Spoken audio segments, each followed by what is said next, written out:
안녕하십니까. 매일 아침 조간신문의 주요 기사를 딱딱 풀어서 해석해드리는 조간 딱풀 5월 3일 월요일에 인사드립니다. 자, 오늘 아침 리얼미터 그리고 오마이뉴스가 차기 대선주자 선호도 조사 결과를 공개를 했습니다. 자, 윤석열 전 검찰총장이 2달 연속 1위를 차지를 했는데 이낙연 전 국무총리는 한 자릿수로 떨어졌습니다. 그래서 윤석열, 이재명, 양강 구도가 점차 고착화되고 있는 그 시점입니다. 자, 윤석열이 32.0%, 이재명 23.8%, 그래서 오차범위 밖에서 윤석열이 앞서고 있고, 이낙연은 9.0%, 자, 한 자릿수로 떨어졌습니다. 그 아래 보시면은 홍준표 5.0, 오세훈 4.5, 안철수 4.1, 정세균 4.0, 추미애 2.2, 유승민 2.1, 원희룡 1.3 이렇게 쭉 나가는데, 제가 왜 그 아래에 있는 후보들도, 주자들도 다 말씀을 드렸냐 하면은, 여기서 의미 있는 결과가 하나 나옵니다. 뭐냐면 이 범보수 또는 야권 주자로 분류되는 그 인물들, 윤석열을 비롯해서 홍준표, 오세훈, 안철수 이렇게 다 합치면은 그 선호도 총합이 49.7%입니다. 49.7. 반면에 범진보, 여권 주자로 분류되는 이낙연, 이재명, 추미애, 정세균 다 합하면은 41.4%입니다. 그러니 범야권과 범여권 주자의 총합 비교를 해보면은 8.3%포인트가 더 범야권이 더 높다는 것이죠. 그래서 결국은 현 시점에서 투표를 하면은 범야권이 승리를 한다. 물론 아직 기간이 10개월 남았지만은 그런 상승세를 계속 타고 있습니다. 범야권에서는. 그리고 그 범야권의 주자가 압도적인 1위가 윤석열이기 때문에 자, 윤석열에 대한 관심이 점점 더 높아지고 있습니다. 지금 정중동의 행보를 보이고 있는데, 5월에 등판설, 그렇게 나오다가 지금 또다시 6월 등판설, 7월 등판설까지 나오는데, 어쨌든 이 국민의힘, 국민의힘을 비롯한 범야권의 체제 정비가 마무리되면은 그때 등판을 하겠죠. 마무리되면 하겠는데 그 마무리가 지금 신속히 이루어지고 있습니다. 그래서 특히 또 5월 등판설에 나왔기 때문에 윤석열과 관련한 기사들이 쏟아지고 있는 그 상황입니다. 5월 들어서 첫 주부터 윤석열 관련 기자들이 쏟아지고 있는데 한국경제신문은 1면과 5면에서 정치인 탐구 이런 코너를 해서 윤석열 전 검찰총장을 1번으로 다뤘습니다. 별의 순간 잡느냐? 신기로에 그치느냐? 자, 별의 순간을 과연 윤석열이 잡을 것인가? 아니면은 지금 이렇게 반짝하고 대권주자 1위로 가다가 그냥 신기로에 그쳐서 그냥 무너질 것인가? 2달째 자맹에도 지지율 올랐다. 그래서 지금 경제, 안보, 학습 속도가 관건이다. 자, 어떤 국가를 경영을 하려면 경제, 안보가 상당히 중요하죠. 그것을 어느 정도 습득을 해서 본인 걸로 체화를 시켜서 나중에 TV 토론을 하거나 할 때 국가 지도자로서의 능력을 가시하느냐, 그 문제겠죠. 자, 한국경제 오면 보시면은, 배짱, 카리스마, 정치판에서도 통할 것, 이런 말이 나오고 있는데, 제3지대 잔혹사는 꺼내야 된다. 제3지대 잔혹사 계속 넣어줘.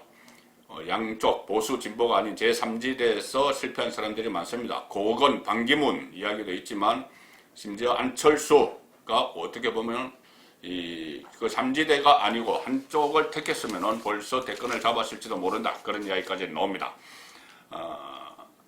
야생 DNA가 있다. 그래서 결이 다른 카리스마가 있다. 위법한 지시는 따르지 않는다. 정의를 앞세워서 공정을 브랜드화 하는데 성공을 했다. 국정감사 때도 원고 없이 발언해서 달변가다. 정치인들에게 말하는 기술은 상당히 중요합니다. 그래서 윤석열 그때 보셨다시피 국감장에서 국회의원들과 공방을 벌이면서 한치도 물러서지 않는 그런 모습을 보이는 화수를 그때 선보였었죠. 다만 약점도 있습니다. 서울법대, 검찰에 편중된 인맥, 그리고 정치 세력 없고 경제, 외교 경험 전무, 자, 이렇게 되어 있습니다. 그리고 그 아래 보시면은 인간 윤석열에 대해서 소개를 했습니다. 자, 구술을 했다고 하죠. 구술을 하고 노래를 잘 불러서 플라시도 도밍고의 그 성악가 플라치드 도문가에 빗대서 윤다시도 성명열 이런 별명까지 있다고 합니다. 큰 형님 기절에 후배들로 잘 따르고 역사, 미술, 음식 등 잡학다식하다. 자, 이렇게 윤석열에 대한 연구, 대선 종목에 들어서면서 점점 더 많이 되겠죠. 자, 그런데 문제는 지금 윤석열 아직 대권 출마하겠다고 선언한 것도 아닙니다. 정치하겠다고도 공식적으로 선언한 것도 없죠. 그래서 언제, 어떤 방식으로 윤석열이 정치권에 진입할 것인가, 그것이 가장 큰 이슈입니다. 자, 그래서 여기에 대해서도 여러 가지 분석 기사들이 나오는데, 이 데일리안이 단독 기사로 오늘 아침에 보도한 것을 보면은 윤석열이 잠행이 길어진다. 그리고 지인들에게 책도 돌리고 있다.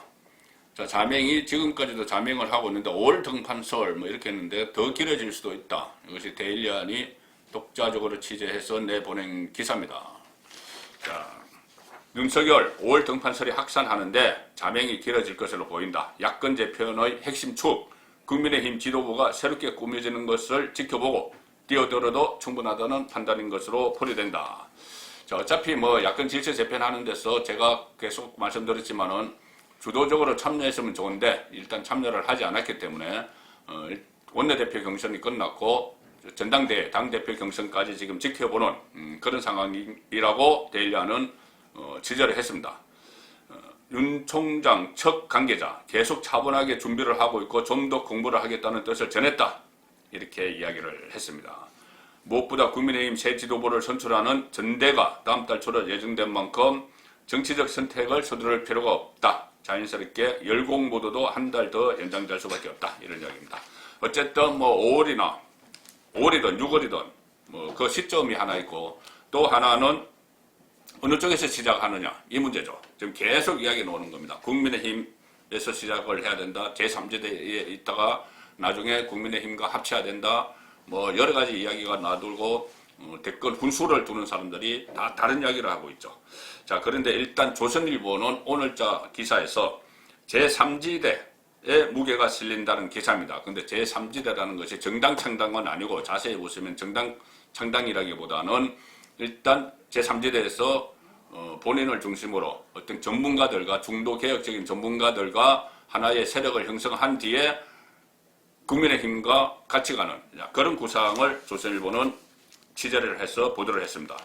윤석열 당분간 야당 입당을 않고 중도 보수를 세력화한다. 중도 개혁 세력화한다. 자, 세력한다는 것이 정치결사체, 그러니까 어떤 정당을 만든다는 이 뉘앙스는 아닙니다. 제가 기사를 읽어보니 정당을 만드는 것은 아니고 주변에 지금까지도 전문가들 계속 만나고 있죠. 그 전문가들과 하나로 힘을 합쳐서 중도 개혁 성향의 어떤 그 정치 세력, 뭐 어떤 세력, 정치 세력이 될 수도 있고 세력을 만들어서 나중에 국민의힘과 같이 들어가든지 국민의힘과 힘을 합치면은 중도 개혁이 보수와 또 결합을 하는 그런 효과도 있을 수 있겠죠. 구상대로 하면 그렇다는 겁니다. 구상대로 잘 되면 그렇다는 거죠. 근데 정치권은 구상대로 잘 안 됩니다. 자, 스스로 정치 세력 키운 뒤 연대를 검토한다. 야당과. 지인은 자기 생각 정리 위해 공부 중이다. 그리고 정치권에서는 7월 이후, 7월까지 나옵니다. 정치 참여 전망. 이 중도 개혁 전문가들과 만나면서 중도 보수라는 정체성을 만들고 이를 세력화하는 데 집중한 뒤에 나중에 야당과 같이 힘을 합친다 이겁니다. 정치 참여 선언은 국민의힘 차기 지도부가 선출된 이후 7월까지 가네요. 7월이면 상당히 늦지 않는가 저는 싶습니다. 원래 윤석열 총장의 검찰총장 임기가 7월까지였죠. 그래서 그때 하면 너무 늦다 이런 말들도 뭐 그때 나오기도 했는데 어쨌든 7월로 내다보고 있고 그 기간 동안에는 일단 자강, 스스로 강해지는 자강을 한 뒤에 기성정당과의 연대 여부를 검토하겠다는 뜻으로 풀이된다. 자, 윤석열 총장의 행보가 그렇게 풀이가 된다는 겁니다. 자강이 아주 중요하죠. 스스로 일단 강해져야 됩니다. 여러 가지 국가 경영에 필요한 공부도 하고 해야죠. 이것은 옳은 방향입니다. 당분간 스스로 자강하는 것은 옳은 방향이고 그런데 다만 정치권과 좀 거리가 먼 중도 개혁 전문가들, 각계 전문가들과 만나서 하나의 집단 지성을 형성을 하는 것, 그 하나의 세력을 만드는 것, 그것은 상당히 중요하죠. 그래서 나중에 제1야당과 힘을 합치는 방향, 그래서 정권을 탈환하는, 정권을 창출하는 그런 방안은 괜찮은 방안입니다.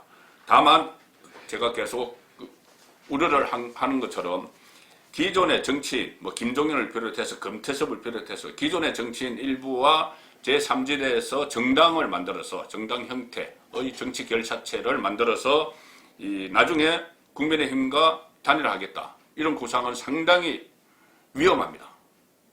첫 번째는 시간이 너무 촉박합니다. 그러면은 졸속 단일화 협상이 막 될 수 있고 파열음이 날 수가 있죠. 그 다음에 국민의힘에서 윤석열을 빼고 독자적으로 경선을 거쳐서 후보가 나오면은 그 후보가 윤석열과 나중에 단일화를 할 때 좀 지지율이 좀 윤석열보다 떨어진다고 해서 그냥 물러서지 않습니다.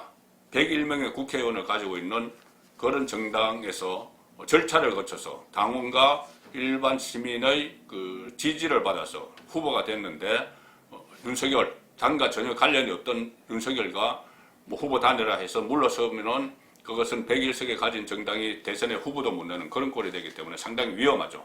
그러니 정당을 만들어서 윤석열 정당을 만들어서 김종인과 함께하든 금태섭과 함께하든 나중에 국민의힘과 당대당으로 해서 통합을 한다든지 당대당으로 그 후보 단일화를 한다든지 그것은 상당히 위험하고 시간도 없다 그 말씀입니다. 그래서 한교안은 전 대표인데 이 1년 전 총선 직전까지는 지지율 1위였죠. 그것을 지금 윤석열 전 검찰총장이 대신 차지하고 있는데 데일리안과 인터뷰를 해서 윤석열은 달리는 열차에 윤석열 달리는 열차에 빨리 타야 된다. 지금 이러고 있을 때가 아니다. 달리는 열차 국민의힘을 이야기하겠죠. 그러면은 내가 손을 뻗어서 돕겠다 이런 말까지 합니다. 두 사람은 악연이 있죠. 한교안 법무부 장관 시절에 국정원 댓글 사건이 있었고 그것을 수사했다가 외압을 당했다고 폭로한 인물이 윤석열입니다. 법무부 장관 시절에 그런 일이 있었으니 한교안 책임론도 그때 제기가 됐었죠. 그런데 어쨌든 한교안은 같은 법조인 출신인데 윤석열이 빠른 정치적 결단을 내려야 한다 이런 조언을 했습니다. 열차는 가고 있고 속도를 내면 올라타기는 더 힘들어진다. 필요하다면 열차를 탈 때 내가 손을 뻗어 도와주겠다. 자, 그리고 같은 법조인으로서 대권 주자 선호도 1위에 올랐던 적이 있는 한교안 입장에서 이렇게 이야기합니다. 법조인이 정치에 들어온다는 게 밖에서 보는 것보다 굉장히 어렵다. 먼저 확인한 선배 입장에서 시행착오를 최소화하기 위해 돕고 싶은 마음이다. 자, 이렇게 이야기합니다. 어쨌든 지금 윤석열이 지금이든 저는 지금 좀 빠를수록 좋다고 보지만 그쪽 윤석열 전 총장 그 참모들이 있겠죠. 참모들이 어떻게 판단할지 모르겠지만 지금이든 나중이든 국민의힘과 함께 할 수밖에 없겠죠. 자, 그런데 그렇게 국민의힘과 함께 하려면 넘어야 할 산이 분명히 있죠. 보수정권 수사 책임론. 김용판 의원이 처음에 공식으로 문제를 제기를 했고 여러 가지 또 거기에 대해서 정진석 그 의원 같은 경우는 아니 그 공무상에서 자기 본분을 다 한 일인데 왜 사과해야 되냐 그런 이야기 했습니다. 자, 윤석열 전 총장의 직접적인 반응은 아직 없는데 그 부분에 대해서 사과 부분에 대해서 간접적인 취재로 윤석열 전 총장의 반응이 흘러나왔습니다. 중앙일보 오늘 아침에 보도한 인터넷판입니다. 박탄핵 책임론에 뭘 책임지란 거냐 이런 말을 했다고 주변에 했다고 주변 인물이 중앙일보 기자에게 이야기한 겁니다. 문석열 전 총장의 직접적인 코멘트는 아닙니다. 그것을 분명히 말씀드리는데 이런 말이 충분히 나올 수도 있다는 생각에서 제가 소개를 드립니다.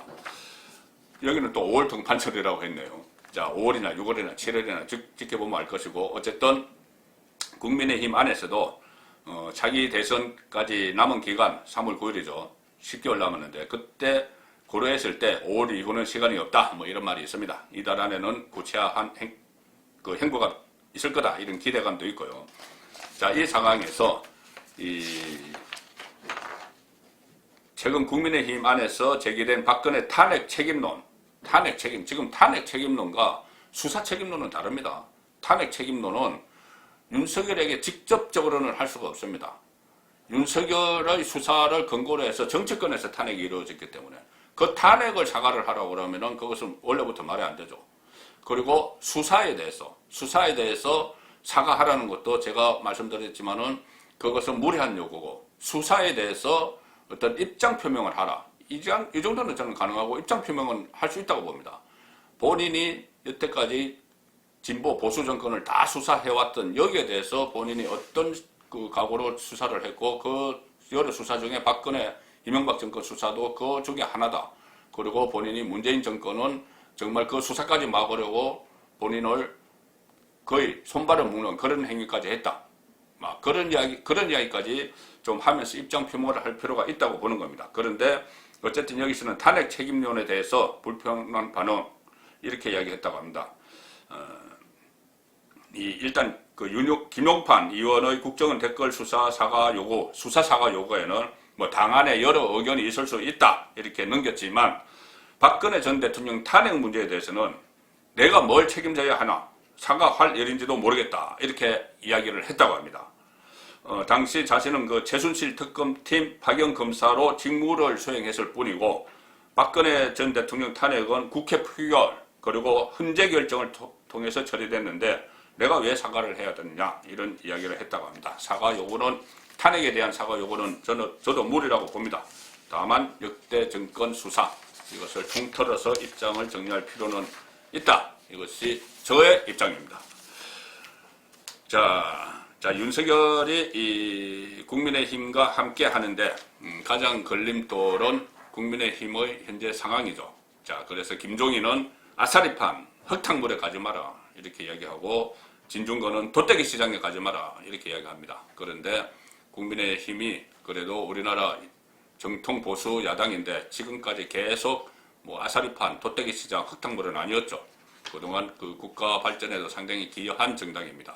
자, 그런 정당이 지금 이번에 비대위 체제를 끝내고 그 4월 보선 승리를 하면서 질서를 재편하는 과정에서 원내대표도 그렇고 대표도 그렇고 다시 뽑아야 되니까 서로 뽑을 때 경쟁을 할 수밖에 없죠. 그래서 뭐 아사리판으로 보이고 돗대기 시장으로 보이는지 모르지만 지금 제 판단으로는 서서히 제 모습을 찾아가고 있습니다. 원내대표 경선 끝나고 나서 대표 경선을 준비하는 과정에서 101석을 가진 제1야당 정통 보수야당의 저력을 저는 보이고 있다고 생각합니다.